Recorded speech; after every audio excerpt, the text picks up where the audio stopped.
वन्देऽहं श्रीगुरुश्रीयुतपदकमलं श्रीगुरून् वैष्णवांश्च श्रीरूपं साग्रजातं सहगणरघुनाथान्वितं तं सजीवं साद्वैतं सावधूतं परिजनसहितं श्रीकृष्णचैतन्यदेवं श्रीराधाकृष्णपादान् सहगणललिता श्रीविशाखान्वितांश्च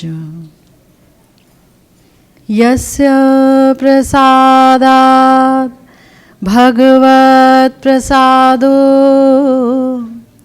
यस्या प्रसादात् न गतिः कुतोऽपि ध्यायं स्तुवंस्तस्य यशस्त्रिसन्ध्यां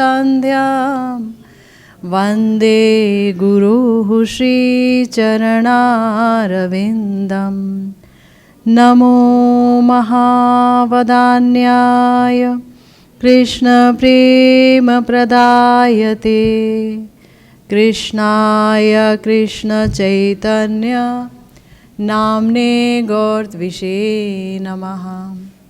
हे कृष्ण करुणा सिन्धो दीनबन्धो जगत्पते गोपेश गोपिकान्त राधाकान्त नमोस्तुते। तप्त कांचन गौरांगी राधे वृंदावनेश्वरी वृषभानुसुते देवी त्वं नमामि हरिप्रिये। जय रूप सनातन भट्ट रघुनाथ श्रीजीव गोपाल भट्ट दास रघुनाथ। এই છે গোসাইর করি চরণ বন্দন যাহা হইতে বিঘ্ন নাশ অভীষ্ট পূরণ। वाञ्छा कल्पतरुभ्यश्च कृपा सिन्धुभ्येव च पतितानां पावनेभ्यो वैष्णवेभ्यो नमो नमः। हरे कृष्णा कृष्णा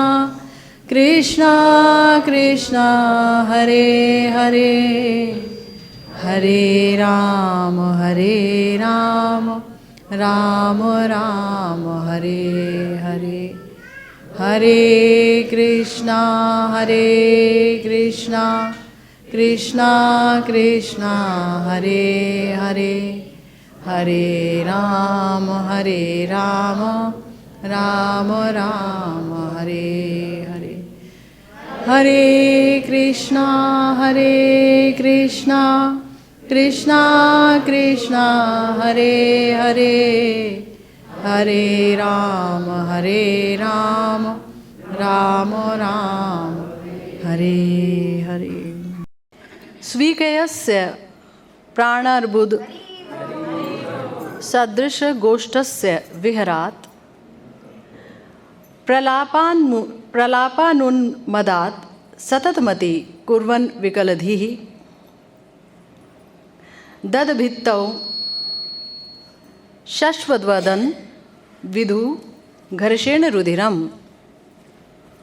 शतोत्थं गौरांगो हृदय उदयन् मां मदयति। श्रीपाद रघुनाथ दास गोस्वामी जी सतत श्री किशोरी जी के विरह में डूबे रहते हैं और साथ ही उनको स्फुरित होती है गौरांग महाप्रभु की विभिन्न प्रकार की लीलाएं। श्री गौरहरि की कृपा से उनको बार बार स्मरण में आते हैं गंभीरा के गौरांग महाप्रभु श्री कृष्ण चैतन्य महाप्रभु।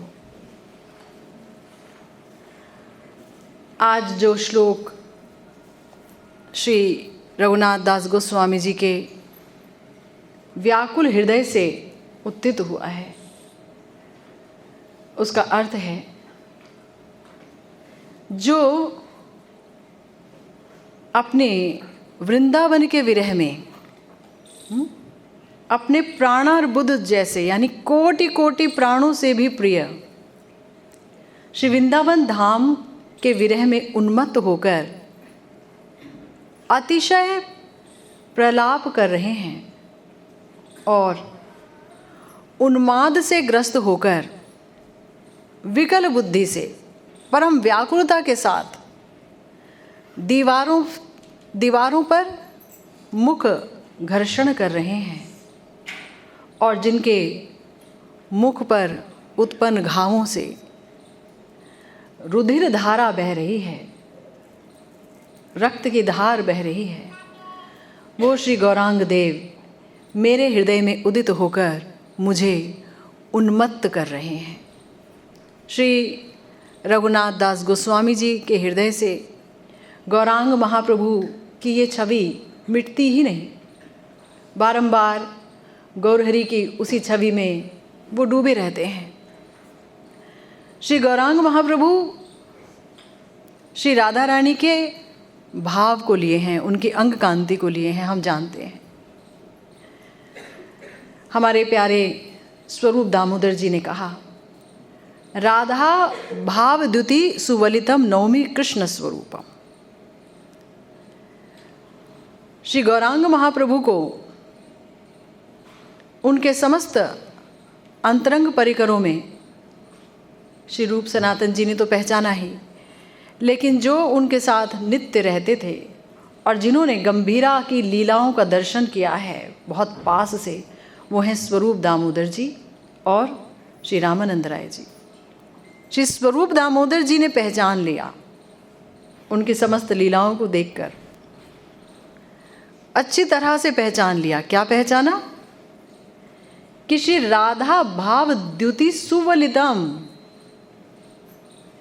ये जो ब्रजेंद्र नंदन है ना, ये मात्र ब्रजेंद्र नंदन नहीं है, ये प्रिया जी के महाभाव और उनकी अंग कांति से आवृत हैं, पूर्णतया ढके हुए हैं। राधा भाव द्युति सुवलितम नौमी कृष्ण स्वरूपम। ऐसे कृष्ण स्वरूप को जो विलक्षण है, जो परतत्व की सीमा है, उनको नमस्कार कर रहे हैं। श्री स्वरूप जी, स्वरूप के जो महाप्रभु हैं वो सिर्फ कृष्ण नहीं, वो साक्षात राधा रानी है।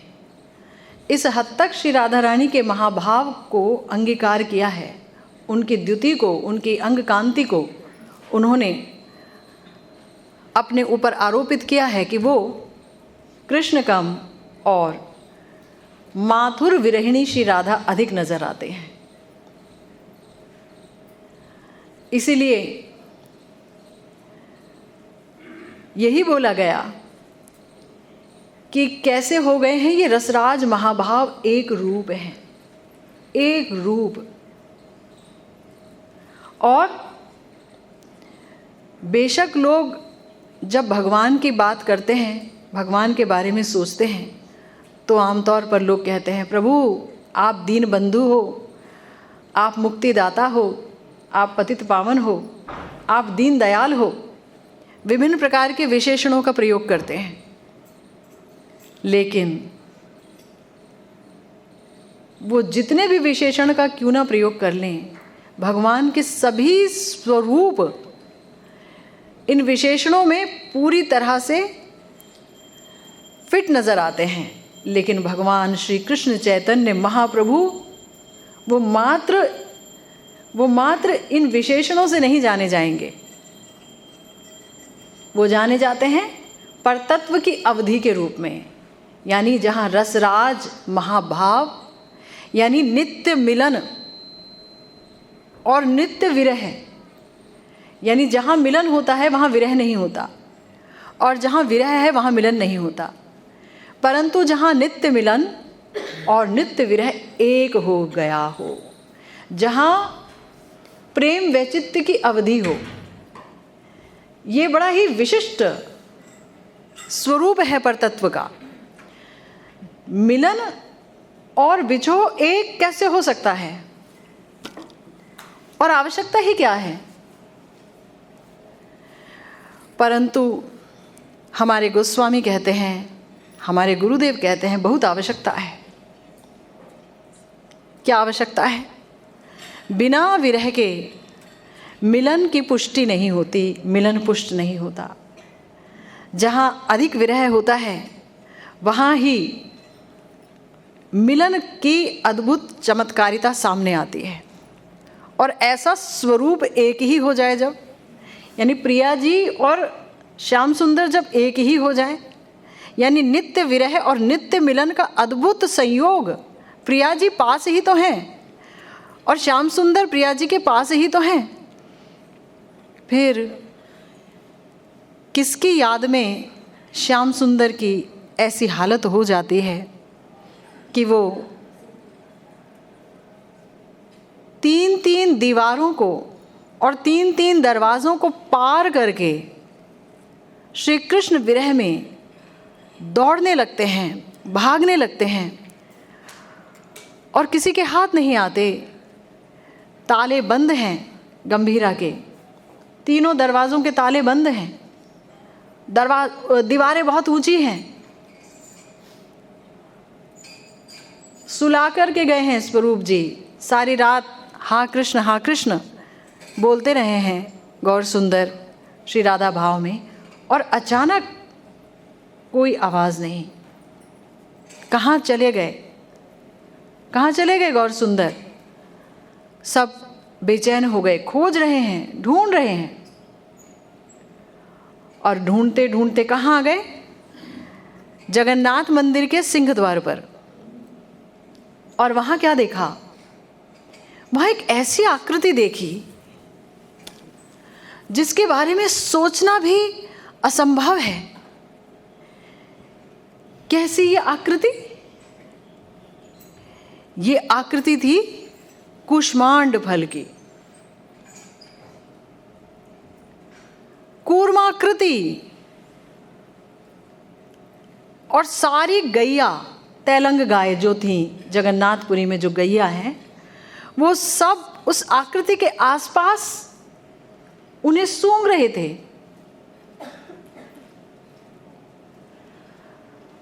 और गौ गौ आवाज आ रही थी।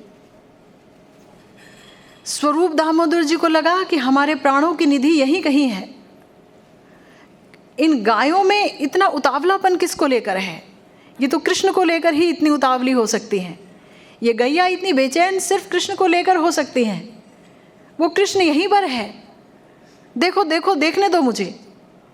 और देखा तो अवाक, समस्त अंग, दोनों हस्त कमल, दोनों चरण कमल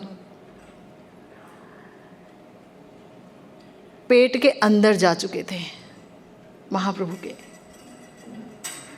और सिर्फ एक कूष्मांड फल, जो पेठा होता है, जिससे पेठे की मिठाई बनती है, वैसा पेठा, वैसी आकृति मात्र रह गई। और एक श्रीमुख गौर सुंदर का, जिसमें कुछ नहीं, सिर्फ रुदन रुदन और रुदन। आंसू बह रहे हैं, मुंह से फेन बह रहा है, और आनंद की दिव्य छवि गौर सुंदर के दिव्य श्री विग्रह पर नजर आ रही है। परम आनंदित हैं। ये कैसा प्रेम! इस प्रेम के बारे में कभी नहीं सुना। किसी भगवत स्वरूप में इस प्रेम का दर्शन होगा, नहीं समझ आता, नहीं सुना, कभी नहीं सुना। पर जैसे कि हमारे आचार्यों ने कहा, यदि गौर ना होई तो कै मने होई तो, कै मने धरिताम दे, राधार महिमा प्रेम रस सीमा, जगते जनातों के। ये प्रिया जी का प्रेम किस हद तक जाता है, कहाँ तक जाता है, कि श्री कृष्ण जब इस प्रेम को अंगीकार करते हैं तो उनके अंग शिथिल हो जाते हैं, उनके दंतावली हिलने लगती है, उनके अंग स्थिर नहीं रह पाते हैं, कभी अति दीर्घ हो जाते हैं तो कभी शरीर के अंदर चले जाते हैं। गाय सूंघ रही हैं, हटाने नहीं दे रही हैं। तब सब लोग उठाकर किसी तरह से गौर सुंदर को ले आए। हमारे आचार्यों ने कहा, श्री कृष्णदास कविराज गोस्वामी ने कहा कि यदि वा ना बूझिए के हो, बहुत ध्यान से सुनिए, बहुत महत्वपूर्ण बात कही है हमारे आचार्य ने। यदि वा ना बूझिए के हो, सुनिते सुनिते से हो कि अद्भुत चैतन्य चरित्र, कृष्णे उपजेवे प्रीति, जानिबे रसेर रीति, सुन लई होवे बड़ो हित। कि अगर किसी को गौर सुंदर की कथाएं, उनकी लीलाएं समझ नहीं आती तो चिंता मत कीजिए, दुखी मत होइए, बस सुनते रहिए, क्योंकि हमारी साधना है मंजरी भाव की साधना, प्रिया जी की दासी भाव की साधना। और प्रिया जी के भाव क्या हैं, प्रिया जी का प्रेम की महिमा क्या है, उस प्रेम से कृष्ण का माधुर्य जो आस्वादन करती हैं उसकी सीमा क्या है, ये गौर सुंदर ने अपने ऊपर आचरित करके दिखाया। तो अगर कोई इस अद्भुत चैतन्य चरित्र को श्रवण करता रहेगा, इसका पान करता रहेगा, तो क्या होगा, उसका फल क्या बता रहे हैं हमारे कृष्णदास कविराज गोस्वामी जी। उपजीवे कृष्ण प्रीति, कृष्ण में प्रीति उपज जाएगी। कैसे? क्योंकि हमारे आचार्यों ने ही तो कहा है कि जैसे कि या तो कोई श्री राधा रानी की अंग कांति को देख ले या श्री राधा रानी का दर्शन कर ले तो उसे प्रेम अपने से मिल जाएगा, उसे कोई प्रयास नहीं करना पड़ेगा। अगर वो ऐसा कर पाए तो गौर सुंदर को देखते ही प्रेम हो जाता है, क्योंकि प्रिया जी के अंग कांति और महाभाव को लेकर वो प्रकटित हैं। और तो और उनका नाम लेने से प्रेम हो जाता है, उनकी कथा सुनने से प्रेम होता है, श्री कृष्ण से प्रेम होता है, प्रिया जी से प्रेम होता है, युगल प्रेम होता है। बहुत प्रयास नहीं करना पड़ता, अपने से आंखों से आंसू बहने लगते हैं, हृदय द्रवित होना शुरू हो जाता है, हृदय की कठिनता समाप्त हो जाती है जब हम गौर हरि की कथा सुनते हैं, गौर पार्षदों का चिंतन करते हैं, उनसे कृपा मांगते हैं। तो कृष्ण में प्रीति उपजेगी, सुन ले होइबे बड़ो हित, आपका कल्याण होगा, आपका कल्याण होगा। अपना कल्याण कौन नहीं चाहता। तो ब्रज प्रेम की रीति समझ आएगी। ब्रज प्रेम की रीति नहीं समझने से हम प्रेम नहीं कर सकते, प्रेम की नकल मात्र होगा, प्रेम का नकल मात्र होगा। तो ब्रज प्रेम की रीति समझ आएगी गौर सुंदर की चरितावली का पान करने से, पीने से। श्री रघुनाथ दास गोस्वामी हर पल हर क्षण गौर प्रेम में डूबे हैं। वही गौर प्रेम ही राधा प्रेम में परिवर्तित हो जाता है अपने से। गौरांग महाप्रभु के ये जो खास परिकर हैं, श्री रूप जी, श्री रघुनाथ जी, श्री सनातन जी, इन्होंने अपने दृष्टांत से दिखाया है।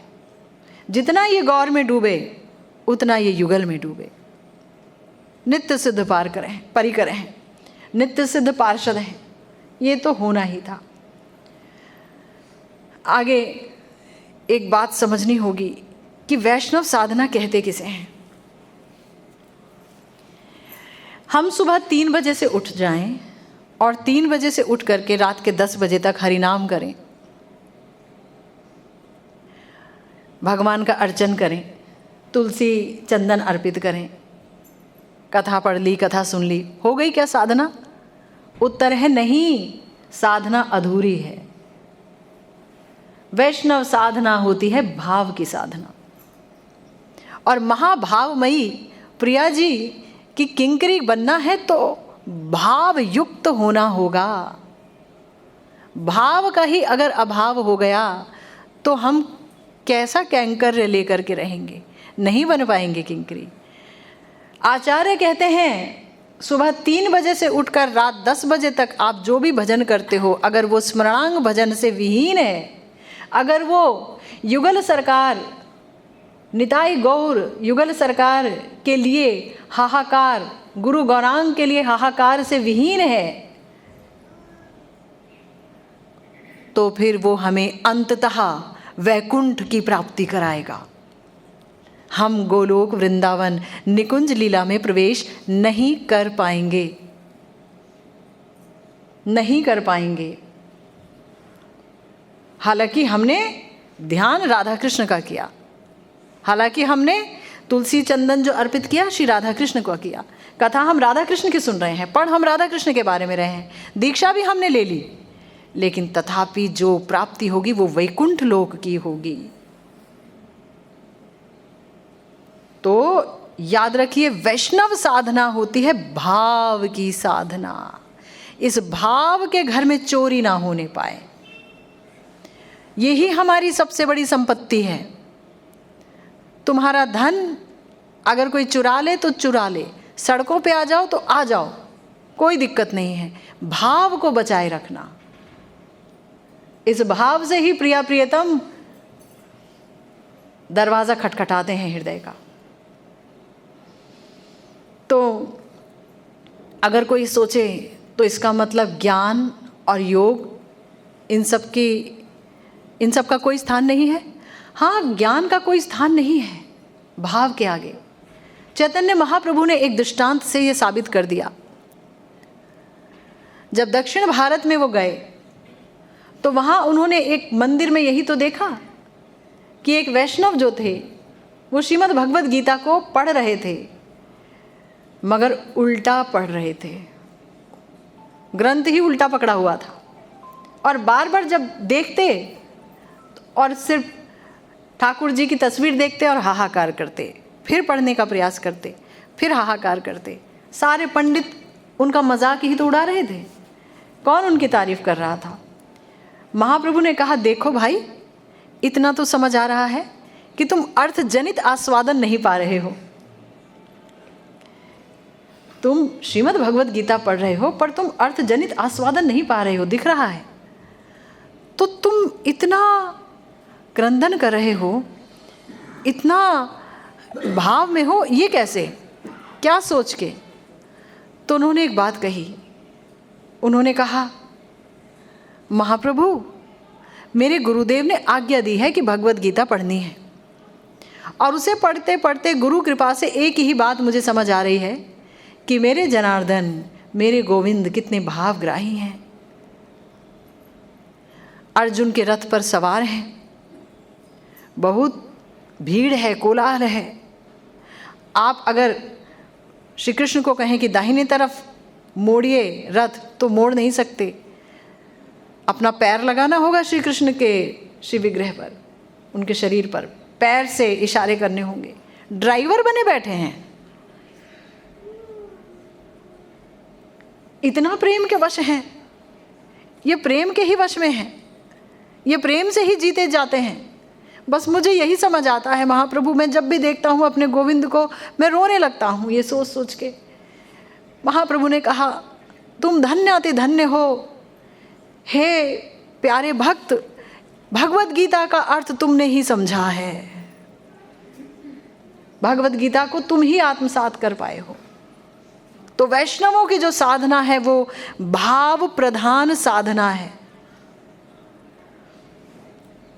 और अगर हम स्मरणांग साधना करेंगे और भाव युक्त साधना करेंगे तो याद रखिए, इस साधन में इतनी शक्ति है, स्मरणांग भजन में इतनी शक्ति है कि हमारे सारे अनर्थ, काम, क्रोध, लोभ, मोह, मद, मात्सर्य, ये 6 रिपु,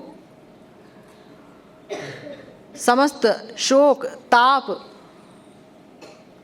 त्रिताप, ये सब सब सांसारिक बंधन समाप्त हो जाएंगे और कोई वासना ही नहीं रहेगी हृदय में। इतनी प्रबल शक्ति है। स्मरणांग भजन में अगर कोई मत्त हो गया तो समस्त वासनाओं से दूर हो जाएगा। एक ही वासना रहेगी, आनुकूल्येन कृष्णानुशीलनम भक्तिरुत्तमा। श्री कृष्ण का अनुकूल ढंग से, प्रिया प्रियतम की अनुकूल ढंग से सेवा कर पाऊँ, यही वासना रहेगी। इसीलिए हमारे जो अखिल रसामृत मूर्ति हैं ब्रजेंद्र नंदन और प्रिया जी, समस्त वैष्णवों के भावना, उनके चिंतन का विषय है। लेकिन ये चिंतन हमें दिया है गौर हरि ने, गौर हरि ने दिया है। हमारे श्री कृष्णदास कविराज गोस्वामी पाद बोलते हैं, आपने कोरी आस्वादने शिखाई लो भक्त गणे, प्रेम चिंता मणिर प्रभु धनी, नाही जाने स्थाना स्थान, जारे तारे कैलो दान, महाप्रभु दाता शिरोमणि। महाप्रभु दाता शिरोमणि। तो ऐसे श्री रघुनाथ दास गोस्वामी हमारे प्यारे श्रीमन महाप्रभु का चिंतन कर रहे हैं। देखिए, एक बहुत सुंदर पद आता है जो मैंने आपके लिए नोट किया। बहुत विचित्र सी बात है, किसी ने सोची नहीं होगी। श्री चैतन्य महाप्रभु जब गंभीरा में थे और श्री राधा भाव में श्री कृष्ण की लीलाओं का, उनके रूप का, उनके शब्द का, उनके स्पर्श का, उनके गंध का माधुर्य भर भर के पान कर रहे थे, तो जब वो अस्थिर हो जाते, चंचल हो जाते, तो स्वरूप दामोदर जी और रामानंद राय जी उन्हें चंडीदास जी, विद्यापति जी और गीत गोविंद के गान सुना करके स्वस्थ करते। विद्यापति जी श्रीमन महाप्रभु के आने से तकरीबन 80 वर्ष पहले आए थे।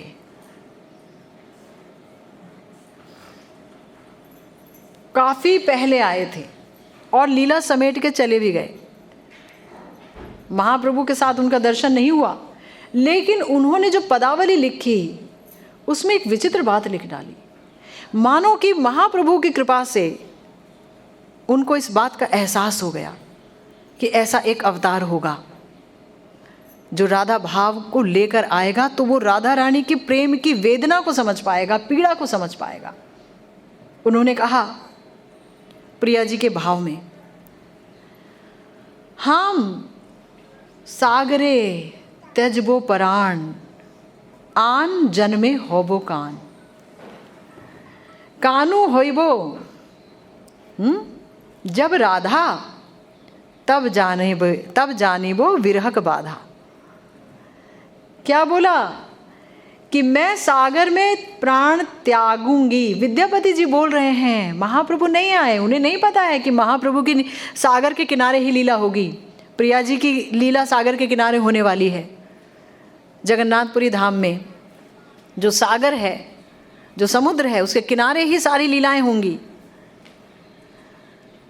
कुछ नहीं जानते, किंतु नहीं जानने के बावजूद इतनी बड़ी बात लिख दी, मैं सागर में प्राण त्यागूंगी। और आप देखिए गौर सुंदर कितनी बार सागर में कूदे।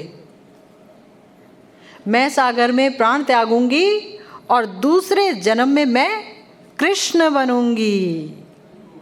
आन जन्मे होबो कान, मैं दूसरा जन्म लेके कृष्ण बनूंगी।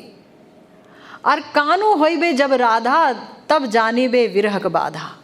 और जब कृष्ण राधा बनेगा, कृष्ण राधा बनेगा, कृष्ण राधा कैसे बन सकते हैं? तो बने कलयुग का ये जो प्रच्छन्न अवतार है, जिसके बारे में प्रच्छन्नता खूब है, लेकिन शास्त्र इतनी जगह बताते हैं, शास्त्रों में इतना वर्णन है गौर अवतार का। तो वो कानू जब राधा होंगे तब जानेंगे कि विरह की बाधा कैसी है। तो वांछा कल्पतरु प्रेममय श्री कृष्ण, परम प्रणयिनी प्रेममयी की इस वासना को कलयुग में पूरा किए श्री कृष्ण चैतन्य महाप्रभु के रूप में। वहाँ सोच नहीं है वो, और यहाँ वो हुए।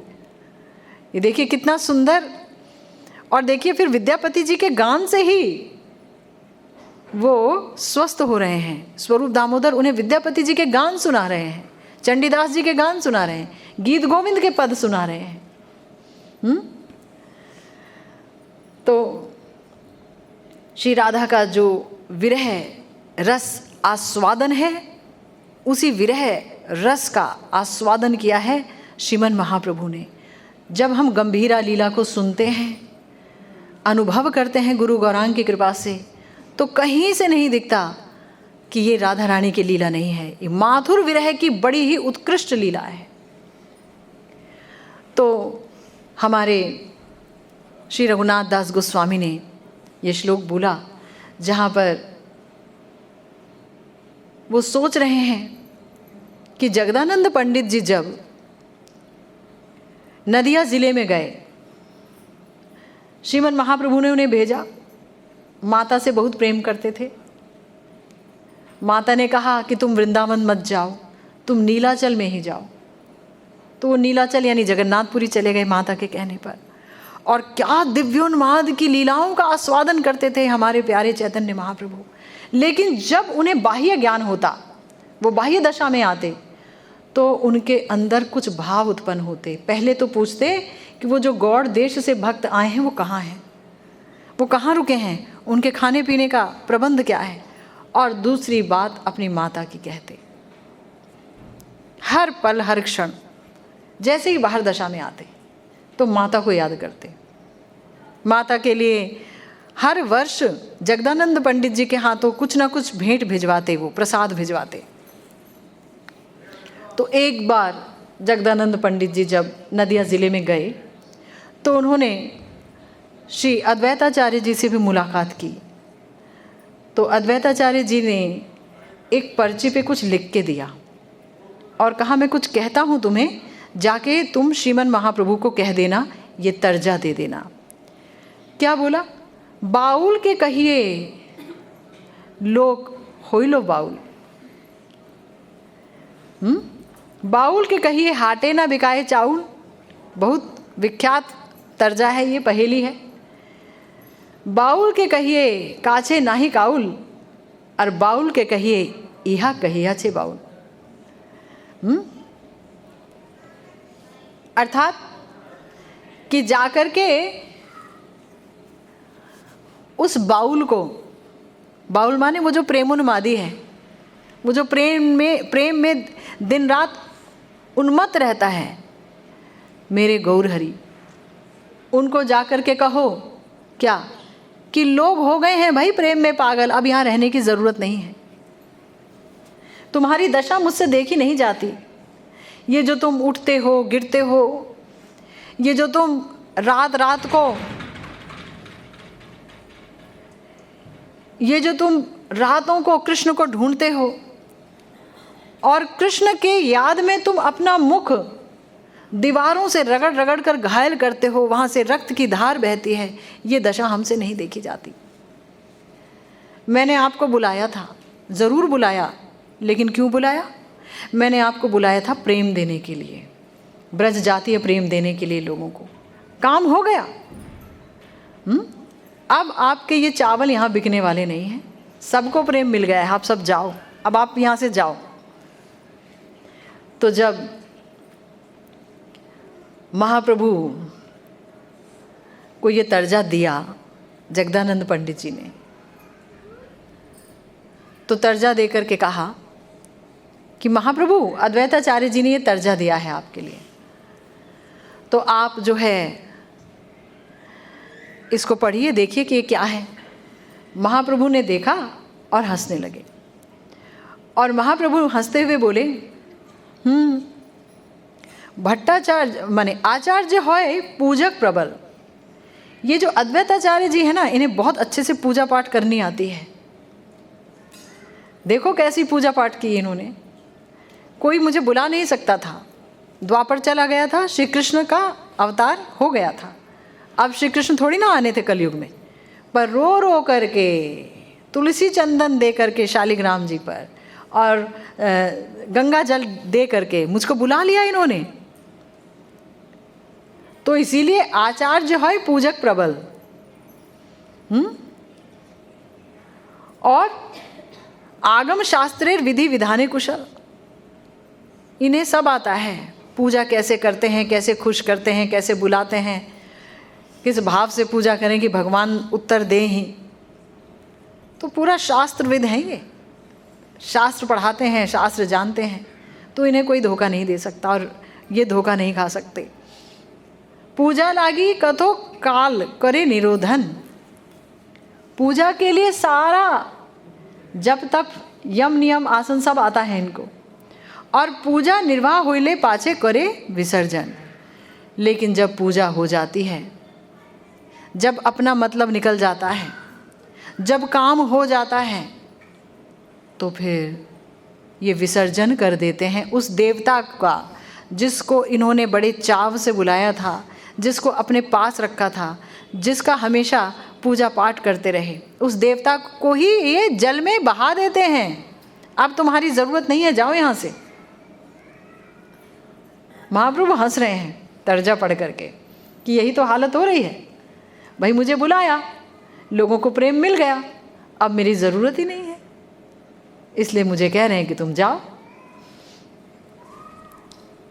तो फिर उसके बाद सोचने लगे कि ये बात पूरी तरह बोलनी नहीं है। अगर पूरी तरह से बोल दूंगा तो लोगों का मन अस्थिर हो जाएगा, लोग दुखी हो जाएंगे। पूरी तरह से बात बोलनी नहीं। तो बोलते हैं आमी हो बूझते नारी तर्जार अर्थ। मुझे तर्जा का अर्थ मालूम नहीं, पता नहीं क्या लिखा है। स्वरूप दामोदर जी तो स्वयं महाप्रभु की उनसे एकदम अभिन्न हैं। महाप्रभु के हृदय की बात कोई जाने ना जाने, स्वरूप दामोदर जी बहुत अच्छी तरह से जानते हैं। उनका मन एकदम मलिन हो गया, वो परम उदास हो गए कि अब गौरहरि अपनी लीला समेटेंगे। बहुत उदास हो गए, और उदास हो गए उसके बाद श्रीमन महाप्रभु से कहा कि आप बताइए कि इसका अर्थ क्या है। उन्होंने बताया, तब तो खड़ा भी नहीं हुआ गया उनसे, चल भी नहीं पा रहे थे, लगा कि जैसे प्राण ही शरीर से निकल गए। महाप्रभु ना जाने कब अपनी लीला समेट लें, कुछ नहीं पता।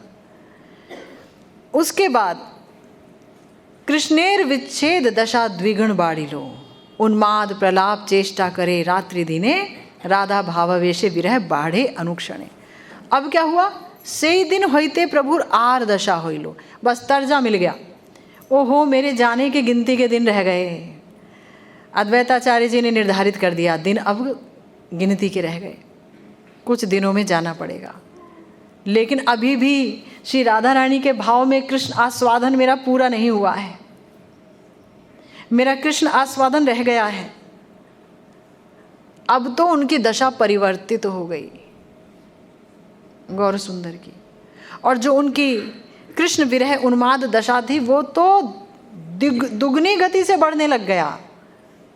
अब तो एकदम अंतरदशा में चले गए, बाहर की दशा में आना ही मुश्किल, लोगों को दर्शन नहीं दे रहे हैं। आप जगन्नाथ जी की यात्रा में भी नहीं जा रहे हैं। उन्माद प्रलाप चेष्टा करे रात्रि दिने, राधा भावावेशे विरह बाढ़े अनुक्षणे। आचंबिते स्फुरे कृष्णेर मथुरा गमन, उद्घूर्णा दशा होइलो उन्माद लक्षण। रामानंदेर गलाधरी करे प्रलापन, स्वरूपे पूछिए मानी निज सखी जन।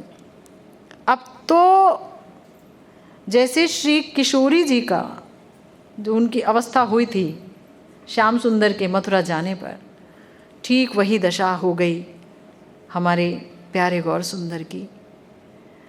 और दिन रात श्री राधा रानी के भाव में डूबकर वो कृष्ण की मधुरिमा, उनका शब्द, उनका वेणुनाद, उनके आभूषणों के नाद, उनके वचनों के नाद, इन समस्त की सौंदर्य को, मधुरता को, उसका आस्वादन करने लगे, डूब गए। तभी तो ये दशा हुई कि वो कूर्माकार में मिले। कोई सोच सकता है भला? प्रिया जी के अंदर खुद ये भाव कभी उत्पन्न नहीं हुआ, अगर हुआ भी तो किसी ने दर्शन नहीं किए उन भावों के। लेकिन यहाँ दर्शन हुए। तभी पता चलता है कि श्री राधा रानी की प्रेम की सीमा क्या है, क्या है।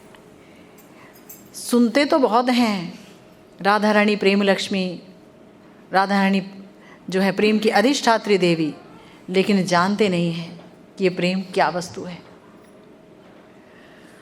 तो अब अनबना हो गए, सोचने लगे कि देखो मैं यहाँ आया अपने आस्वादन के लिए। श्री कृष्ण को इच्छा थी कि मैं अपनी मधुरिमा का आस्वादन करूं, प्रिया जी की प्रेम की महिमा का आस्वादन करूं। प्रिया जी के प्रेम से कृष्ण को क्या सुख मिलता है, प्रिया जी को क्या सुख मिलता है श्याम सुंदर की मधुरिमा का आस्वादन करके, ये सारा आस्वादन मैं कर पाऊँ, ये उनकी बड़ी उन्नत और बहुत गहन इच्छा थी। तो मिलन में ये जो आस्वादन है ये कैसा है? मिलन का आस्वादन ऐसा है कि जैसे चंद्रमा है ना, चंद्रमा, अगर चंद्रमा निकले तो चंद्रमा सब कुछ शीतल कर देता है, लेकिन प्रकाशित नहीं कर पाता पूरी तरह किसी भी चीज़ को। चंद्रमा हर चीज़ प्रकाशित कर पाता है क्या? चंद्रमा अगर पूर्ण चांद भी निकले तो भी आपको अपने गाड़ी की और सबकी हेडलाइट्स जलानी पड़ती हैं, लेकिन जब सूर्य निकले तब। लेकिन चंद्रमा में शीतलता है, ताप नहीं है, और सूर्य में जेठ की गर्मी में महाताप है, महाताप है। तो मिलन में शीतलता है, आस्वादन है, लेकिन ताप नहीं है। विरह में ताप है, और उस ताप से, उस ताप की चाप से श्री कृष्ण के समस्त दिव्य गुण प्रकाशित हो जाते हैं। फिर से सुनिए, विरह की ताप की चाप से श्री कृष्ण के समस्त दिव्य गुणावलियां प्रकाशित हो जाती हैं। उनका सुमधुरतम रूप, उनके सुमधुरतम गुणावलियां, उनका वेणुनाद की सुंदरता, उनकी लीलाओं की सुंदरता, उनके प्रेम की सुंदरता, सब कुछ उन्मादित कर देती है। ये विरह से होता है, विप्लंब से होता है। तो श्याम सुंदर ने सोचा, यानी कि गौर सुंदर ने सोचा कि मेरा ये आस्वादन तो अभी अधूरा रह गया है, और अद्वैताचार्य जी ने अभी से जाने की बात कर दी। मैं तो अपना ये आस्वादन पूरा करूंगा तभी जाऊंगा, ऐसे नहीं जाऊंगा। तो ये सोचिए कि जब इस आस्वादन को कर रहे हैं श्याम सुंदर, तो उनकी दशा कैसी है। वर्णन आता है कि गौर सुंदर प्रिया जी के भाव को लेकर के श्याम सुंदर की मधुरिमा का ऐसा आस्वादन कर रहे हैं, विरह की ताप से उनकी मधुरिमा पूरी तरह से प्रकाशित हो रही है। जैसे कि हमारे ललित माधव में श्री किशोरी जी ने कहा अपनी सखियों से, ठीक वैसे ही गौर सुंदर आस्वादन कर रहे हैं। क्वा नंदकुल चंद्रमहा, क्वा शिखी चंद्रिकालंकृति, क्वा मंद मुरली रवः, क्वा नो सुरेंद्र नीलदुति, क्वा रास रस तांडवी, क्वा सखी जीवरौषधि जीवरक्षौषधि, निधिर्मम सुहृत्तमः, क्वा बद हंत हा दिग्विधि ही। हे सखी, नंद कुल की चंद्रमा कहाँ है? नंद कुल के चंद्रमा कहाँ हैं? चंद्रवंशी श्याम सुंदर और नंद कुल के चंद्रमा। ब्रजेंद्र कुल दुग्ध सिंधु, कृष्ण ताहे पूर्ण इंदु, जन्मी कैलो जगत उजोर। गौर सुंदर ने ही इस श्लोक का आस्वादन किया और गौर सुंदर ने ही इस श्लोक का अनुवाद किया कि मेरे वो ब्रजेंद्र नंदन जो नंद कुल यानी ब्रजेंद्र कुल रूपी दूध के सिंधु में प्रकट हुए हैं, चंद्रमा कहाँ से उदित हुआ? सिंधु से उदित हुआ चंद्रमा। लक्ष्मी जी, धन्वंतरी जी और भी बहुत कुछ। तो ये जो चंद्रमा है ये कहाँ से उदित हुए? श्री कृष्ण चंद्र वो उदित हुए हैं ब्रजेंद्र कुल दुग्ध सिंधु से। और चंद्रमा जगत को उजोर नहीं करता है, सूर्य करता है, उजाले से भर देता है। पर ये जो हमारे चंद्रमा हैं, नंदकुल में जो उत्पन्न चंद्रमा है कृष्ण चंद्र, इन्होंने जगत को उजाले से भर दिया।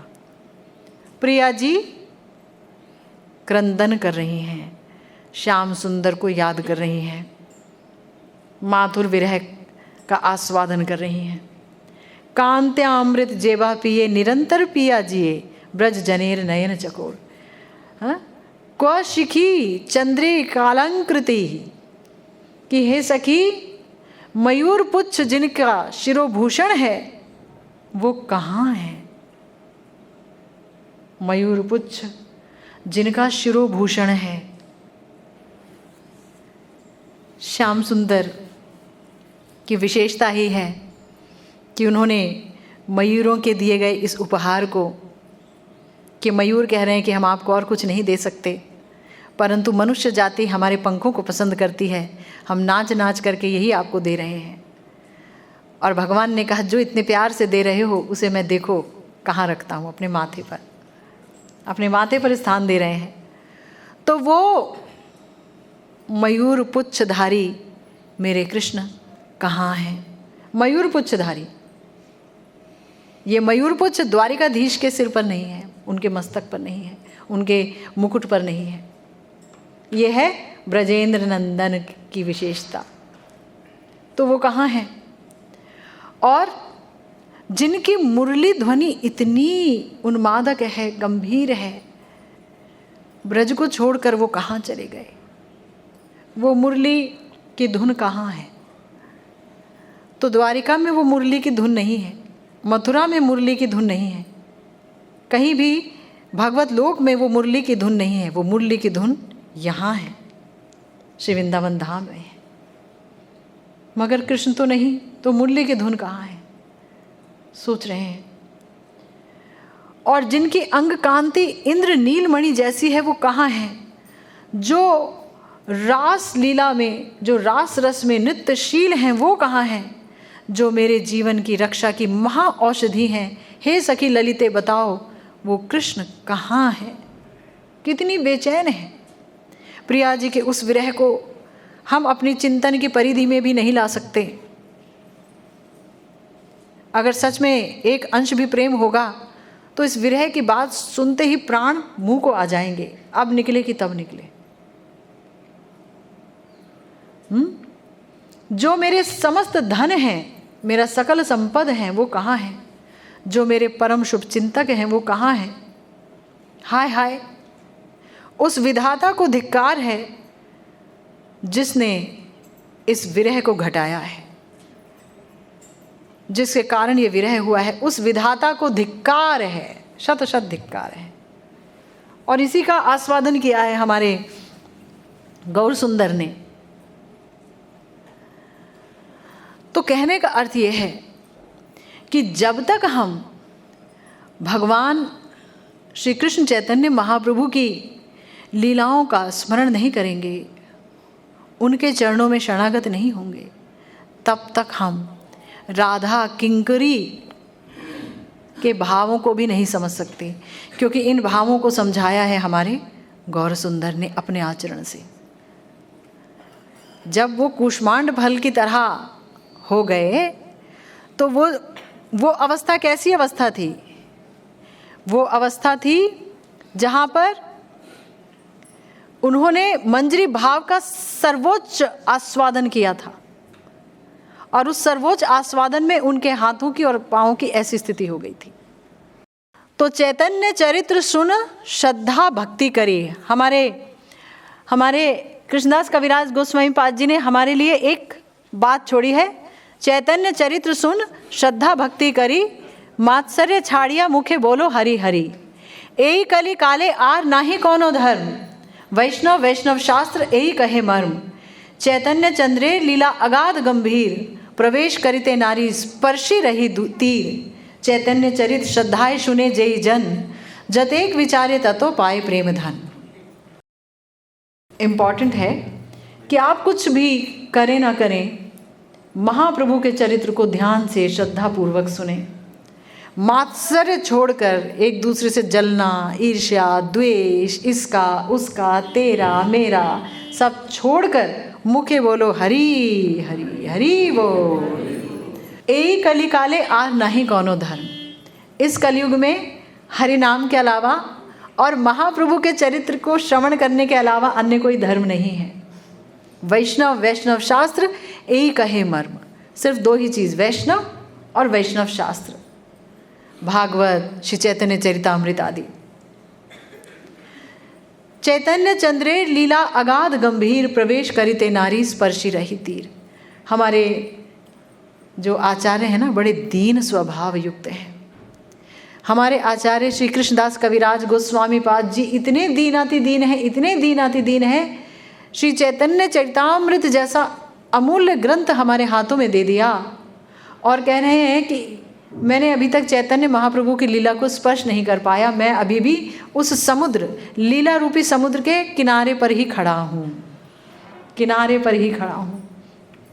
चैतन्य चंद्रेर लीला अगाध गंभीर, अगाध है, अतल गहराई है, कोई इसका आप था नहीं पा सकते हैं, और महागंभीर है। प्रवेश करिते नारी स्पर्शी रही तीर, चैतन्य चरित्र श्रद्धाए सुने जय जन, जतेक विचारे ततो पाए प्रेम धन। जितना आप चैतन्य महाप्रभु की लीलाओं पर मनन करेंगे, उतना ही आपके हाथ में प्रेम धन गौर हरि की कृपा से आ मिलेगा, प्रयास नहीं करना पड़ेगा। इसीलिए कार्तिक की शुरुआत से लेकर अब तक हम लोगों ने चैतन्य महाप्रभु की कुछ एक लीलाओं पर विचार किया, कुछ एक लीलाओं का श्रवण किया। गुरुदेव की कृपा रही, महाप्रभु की कृपा रही, कुछ आस्वादन हम लोग कर पाए।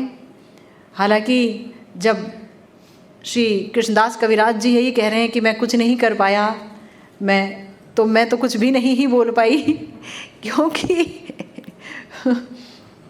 यही सत्य है। अगर बोला तो मात्र बोला ही, कुछ ले नहीं पाई। तो आप लोग अपने गुणों से कृपा कीजिए, सारे भक्त लोग, कि जो बोला वो मेरे अंदर भी जा पाए।